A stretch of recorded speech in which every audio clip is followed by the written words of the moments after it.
It's a bit dark for my liking.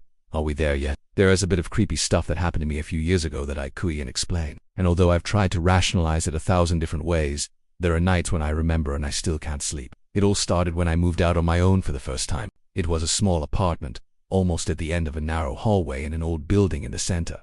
The walls were thin. You could hear the neighbors walking by. The elevator trembled every time someone used it. In general, a cheap and functional place, ideal for someone like me who just needed a desk, good internet, and some silence to work. The first week was normal. I unpacked my things. I met the doorman, and I even talked to a neighbor who lived just across from my door. Her name was Lucia, a woman of about 40-something, kind, always dressed as if she had just come from an important meeting. She told me that she'd lived there for years and that if I needed anything, I could knock on her door. She wasn't being invasive, but she was definitely attentive. The weird stuff started the third night. I woke up at around 3:17 a.m. I remember because I looked at my cell phone. I felt like someone was watching me. There was no sound, no footsteps, no strange lights, just that presence, like a pressure in my chest that I couldn't place. I got up, walked around the apartment. Nothing, everything was closed. I went back to bed thinking it was anxiety or maybe a nightmare that I didn't quite remember. But that started happening every night. Not all the time, but often. Always at the same time. 3:17. Always with that same feeling. And always with one more detail that started to worry me. On the other side of the door, in the hallway, I could hear a soft noise, like the sound of slow footsteps, dragging their feet. It wasn't constant. Just 2 or 3 steps and then silence.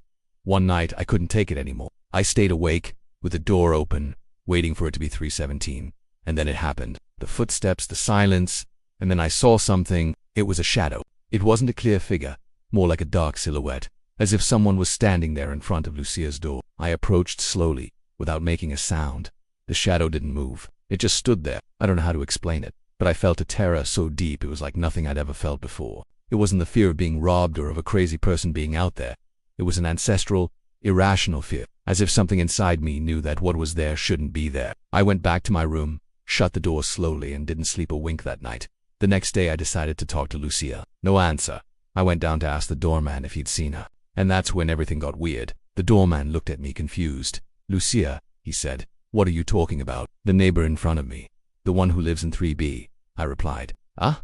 Nobody lives there," he said. "That apartment has been empty for years since the lady who lived there died. I think her name was..." He paused. "Lucia. I'm telling you, I felt like my whole world had tilted on its axis. I didn't say anything. I went back up, entered my apartment, and sat down in front of the door of 3B. It was closed with a double lock and covered in dust. I looked through the peephole. Everything was dark inside.